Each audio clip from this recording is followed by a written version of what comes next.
Okay, this is how it goes. Amabella's intuition. Amabella is my most favoritist of all magic fairy people, readers. No. Here we go. Okay.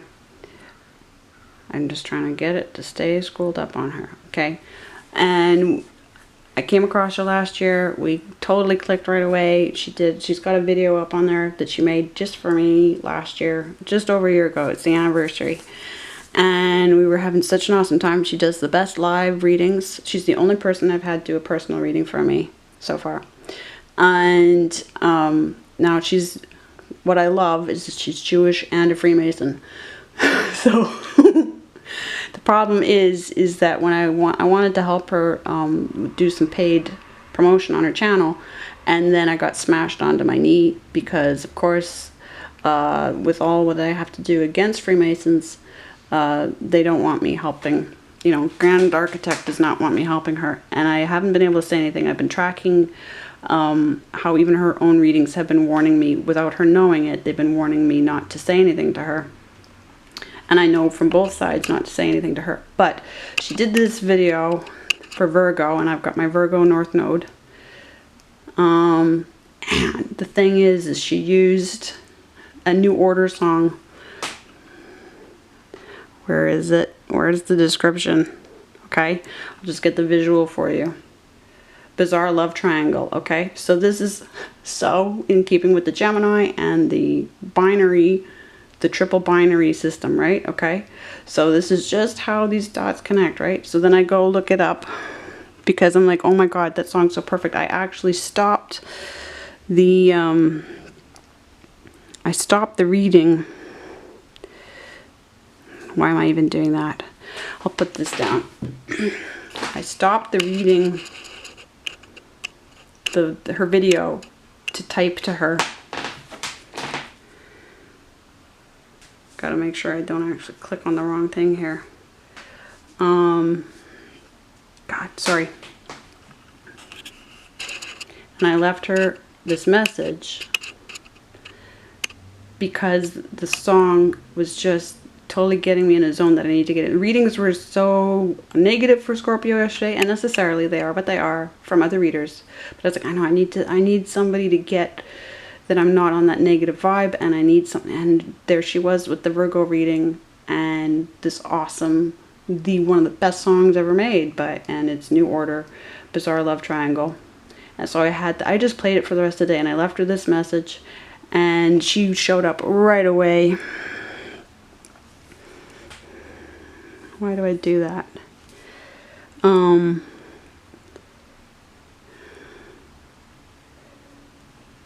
No, God, come on. Right? There she is. And so, just like that, a portal opened up. And for months, it's been like a year since I communicated with her. And she was there right away. Like, this is all within 3 minutes. I only waited, I said I'd wait 2 minutes and then I'd delete it. And she was there, like, right away. It's not an accident. And one day we'll have everything sorted. Okay. But we go to Bizarre Love Triangle. We go to Love Triangle. And then you get back into the whole... Do you see how the messages come in? I mean, this is everything that you understand as well. Lara Flynn Boyle in Threesome. Lara Flynn Boyle also in Twin Peaks. Okay. So there's just... It's getting tighter and tighter and closer to the circle. What a way to be finishing up Gemini week. I'm going to pause for a second again. Okay, because I go back to August 11th, under one of Victoria's readings, there was a comment from Stephanie Mauricio, who mentioned that his Orisha, their Orisha, Oshumari. Okay? And forgive me, Stephanie, if I'm fucking anything up. But I hadn't gone to Oshumari yet. Okay? And the snake and the rainbow, very important to get right about the energies around that. I deleted a reply that I wrote because I didn't want to. I wanted to write it and then I wanted to leave it. And maybe if you don't tag somebody in your replies, they seem not to get the notifications. I know that happens to me. So he probably doesn't know. They probably don't know that I replied. I'm going to say they just in case it's wrong to say he or she. Okay. If it's insensitive, and I certainly don't mean to be cis about anything. I'm still trying to figure out who and what I am. But, so I went and looked up Oshamari, okay, of the Orisha. And so we need to pay attention. This seems very, given everything we're going through with Gemini and getting into Aquarius energy, the rainbow serpent cycles transformation. I get rainbow sent, I'm sure we all get rainbow sent to us, okay? But I didn't. Spends part of the year as a man, part of the year as a woman. But often depicted as a man in woman's clothing. Okay? So this is so much a part of figuring out, I think so much of who we are is who we come from. Why am I saying something obvious? Because where do our gods and goddesses come from? Some are absolutely outside ourselves, or or, you know, like, what's the difference between, you know, like, who are our powerful ancestors? What are, you know, what we're really made of that we've forgotten that we're made of, and what our powers really are, and then who is God outside of us? And some will say God is not outside of us, but I know that my experience is that there's God outside me, and possibly a male God and a female God, or aspects of, but, and then obviously beyond even that. So that's where there are things I've left out. Am I still, I know my, oh crap. Okay, backtrack. What did I fail to record through? Okay, so I'm just gonna keep it going because let's see, so Mercury, yes. In terms of, because I forgot to refocus the camera. But in terms of who's helping me with this house, and knowing that it's, I'm not saying it's just the Orisha. Who could say just the Orisha? I'm not saying it's, but the Orisha, understanding energies in a way that understanding history, doing my part for fighting back against, I can't correct, I can only fight back against what I was born into, that my family was doing. But knowledge, what you know, what you've learned, what you were forced to learn, what you didn't want to learn. I was forced into Girl Guides. I was forced into 8 years piano studies. I would have been more about modular synths. That's very much what I was naturally into, was electricity and electronics. And then circuits. I very much was aware of how much I wanted to work with things that could actually make things move with electronically. I just knew I was very much into circuits. I was very much into wanting to work with things, especially that were even battery powered. I wanted things to be animate. That's basically like Frankenstein's monster situations, right? Less the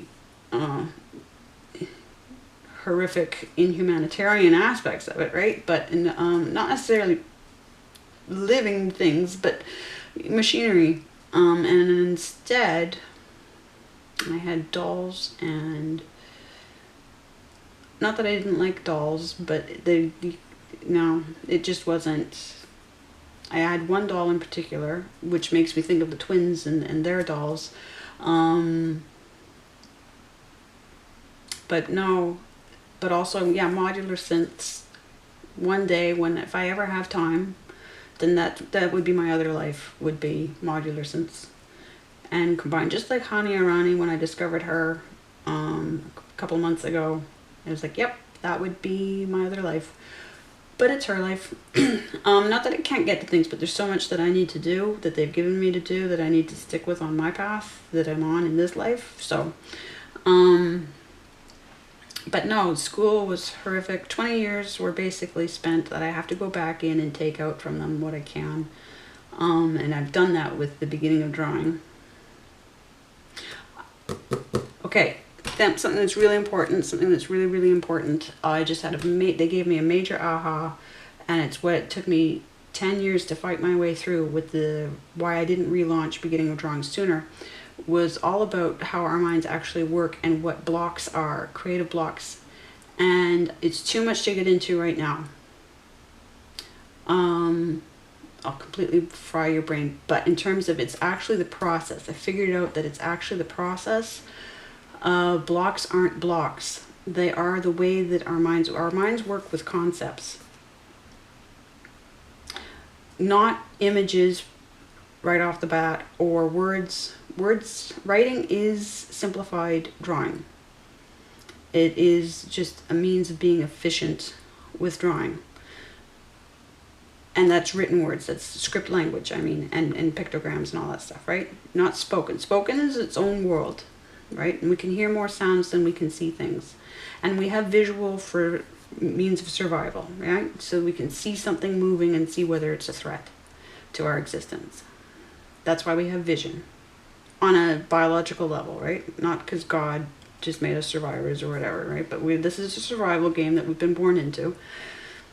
And so part of the game was to give us eyes. And I'm not saying a good God did this to us. I'm saying a bad God did. And the good God's trying to rescue us. Or is rescuing us. Because, anyway. So, and our vision primarily works in grayscale for motion. And color is a luxury. And a lot of my information I'm getting from years ago, Margaret Livingston, Art and the Biology of Seeing. But knowing from the CIA, from torture experiments, we have psychology. Psychology was built out of, not that it isn't its own thing, but it was built out of torture experiments, okay? They mapped us psychologically through torturing us. Freud is attached to a torture program. Jung is attached to a torture program. Tavistock, the Freud Institute in Tavistock, that's all torture, okay? And so that's where my other work through the Hampstead case, 6 years of that work and expertise, growing expertise, right? I started off naive, but a woman that did a TED Talk about, she's retired CIA, and she confirmed that we think through concepts, and concepts don't need to be visual. They are actually, they can come visually, but we need to translate them into words, but primarily it's knowing a thing. Now it either happens, our own minds produce by dot connecting, okay, wherever it cut off, but for the most part, I have a dark mind. I can almost remember photographic images, but that's because I've memorized them. But really, even then, they start to fade pretty fast. So it's what's called aphantasia that I just found out a couple months ago. I think I talked about that in one vlog for this series. And I developed a whole drawing method years ago before I knew that it was actually a common enough problem. I was like, well, I can't visualize drawings in my mind before I draw them. So I need to, in ways to create images, because I can't solve them in my mind. So I developed a way of describing and writing and making notes and, gathering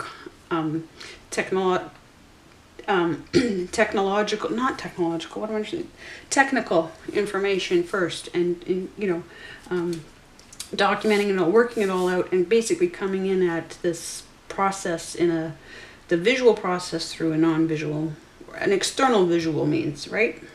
And that's how I create a lot of drawings. And I teach that method as well as part of my larger program. But because we think in concepts primarily, concepts and understanding of something, a sudden, immediate, but if the concept is large enough, we need time with it. We can't translate it so quickly into word or image. And it buffets around in our mind. And that triggers what we're really doing when we have a block is we have a huge concept that our mind is trying to come to grips with.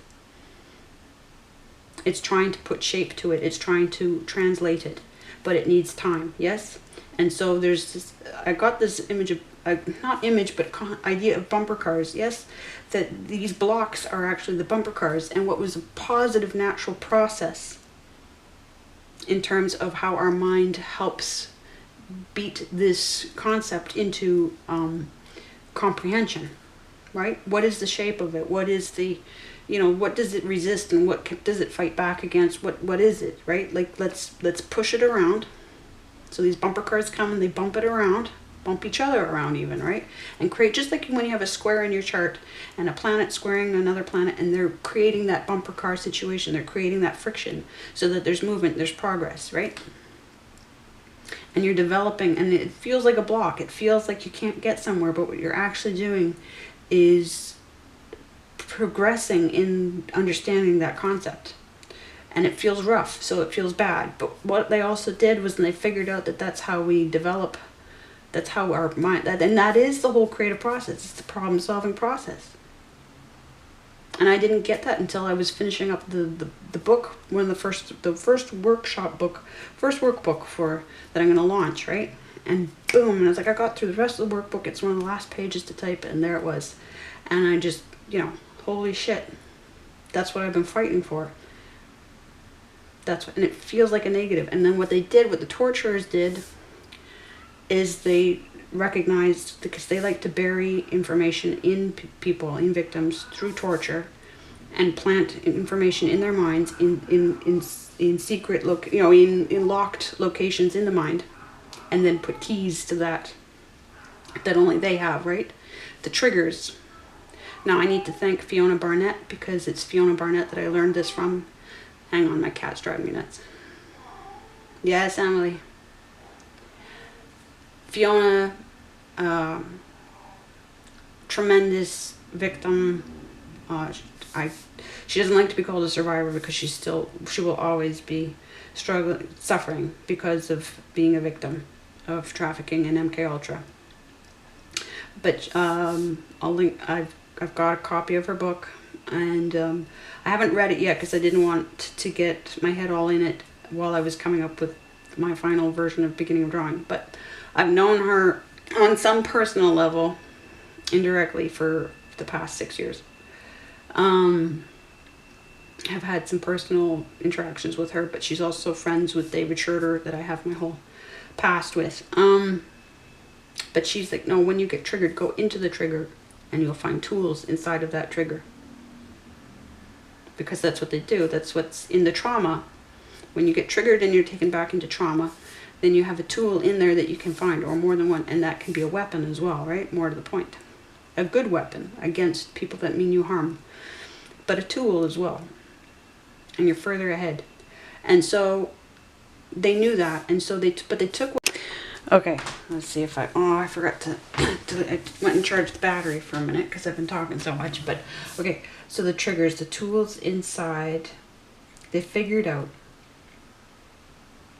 This is what I've just realized. I knew all that they had done in terms of mapping how to dissociate our minds, which is what they do on a large scale. So schools were created, designed to dissociate, to separate how we learn,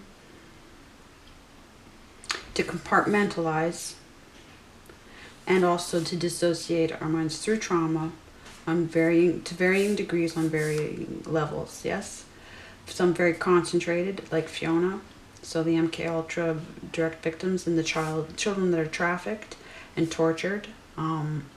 Sexual isn't the right word to use, it's not consensual, but let's say through rape, through hunting, through, sorry, but no, I'm not sorry. This is a basic understanding of the world that human traffickers run it. But No, so what I've realized though is, yes, this bumper car thing that happens and it feels negative, and it was taken and imposed on us as a negative system, so that we associate the process of working with concepts that are non-symbolic, right? The way our minds work with understanding a thing bit by bit that's huge, without words, without images, right? And then being able to translate, our computer system being able to translate it, code it into symbols that we can work with and articulate. Okay, and they took that natural process, which is difficult, it's complex, but then they took it and turned it into trauma and negative, so that we will work against it, so that we don't experience it as a process, just like they do with a certain thing that they call a test right now, the PCR. That isn't a test, it's a process, but they call it a test, and they put us in schools and test us. Which is not anything to do with applied learning, right? Okay, so that's what I figured out that I hadn't quite nailed down, and I arrived at that through the thinking. I arrived at that. This is my beginning of drawing work is not, it's been helped certainly with psychic guidance, but they left me to do the work on my own, so that I own it. It's mine. Absolutely research, absolutely other people's accomplishments, absolutely building off of other people's work as well, but very complex program that I have done the grunt work on myself. Very, very different from the psychic work. And painfully so. But to wrap this up, in terms of, while I was converting the other videos, while I ran out of battery, things came to mind that there is someone that I refer to as my twin, and it's my mom. Because we were not really successful as mother-daughter. We were successful as things didn't work out between us. She, like I said, she died just before I was, just before I turned 13. And this past year is the 30th anniversary of her passing. There she is winning the Rose Bowl for singing. She was a classical singer. She started off as a teacher. She got her teaching certificate. She taught grade 1 and grade 6. And had a desk thrown at her by one student who had some anger issues. But then I later just, the guy that I know through Paul, because who knows Paul Gallico, my whole Poseidon adventure thing that's connected to the sex comedy novel that I've been working on for the past 6 years. My connection, the guy I was in something of a relationship with, actually threw a desk at a nun when he was 6. And so there's a synchronicity there. But here I am in part of a post that I did, I think for her last year or this year, I'm trying to remember. But here I call her my twin. And I know that she's very much connected to me. I just heard from her again. We talk through the cards sometimes. But and back when we were together in this life, there's no way she would have gone for tarot at all. But now I know she helped bring me into it. Then that's her birth certificate from Regina, Saskatchewan, and her footprints and stuff. And this is a birth chart for her that I need to redo. I have redone it. This is but I didn't. This is it's still. Anyway, that doesn't matter. There's another woman, Devora Marcuse, who was her colleague, who was very much my fairy godmother in this life, Russian atheist Jew who survived the Holocaust. And I will get a photo of her for next time. But my mom is who got me on to Anne of Green Gables. Back, I was just at the right age when this movie was put on television. And so this I got the year after, 1986, so I was 8. Let's see if I can, but the thing about why it's relevant now, I end up going out to PEI to live, yes, and that's where I end up pregnant with my wonderful son, who gets me to watch Twin Peaks, and who added his 2 cents to this book, which is so wonderful. That's where PEI got me, is this wonderful person. And this was, they recommended this for ages 10 and up, and I got it when I was 8. and I would have read it even sooner than that. But Anne has a history with twins. She is she's an orphan, yes, and she spends time in forced care working for a woman who has 3 sets of twins. So there we go with the triple binary system as represented in. Now this is, I realize, a colonial story, and so Maud very much, I feel, has been in my life, and I have to give her credit for wanting to deal with, and there's a whole shit show around her family and her death and what they're doing with her legacy and how much they're controlling and bleeding her ghost dry, is what I'll say. And they can sue me for that. I'm fine with that. They sue everybody. So Japan actually made an excellent point against her family in court. But Twin Peaks brought me full circle to my teenage years with David Duchovny and the X-Files.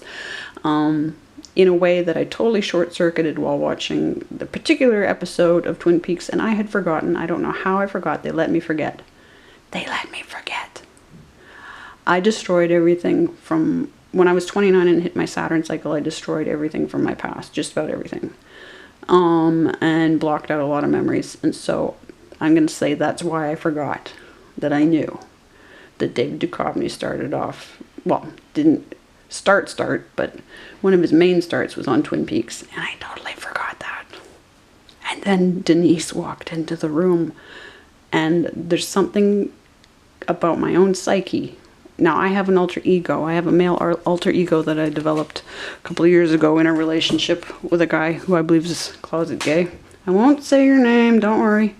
And before I get to Sarah, but anyway, I developed this alter ego, and he is going to be in my sex comedy novel, my Robert and Jennifer. I realize I have to be Robert as well as Jennifer. So, but I do need to say a thank you to Sarah. I've heard from him lately, and he is helping me move forward with beginning of drawing. Most of my ideas, most of my views on drawing and my satisfaction with it come from his charcoals.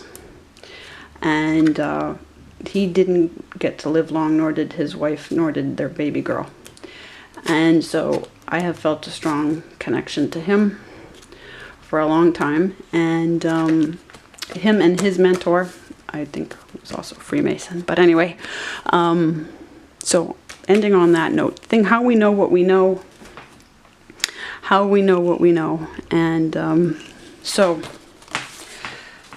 it's difficult to close off the Gemini cycle, and this is because I have Jupiter in Gemini as well as Lilith, but certainly many balls in play with this, but now we move into, I need to finish this off and make space, make room, make mental space for Aquarius and the 8-star hostel, and a whole lot of people coming in. Not that Gemini isn't attached to a whole lot of people as well, but again, I don't know exactly how to predict.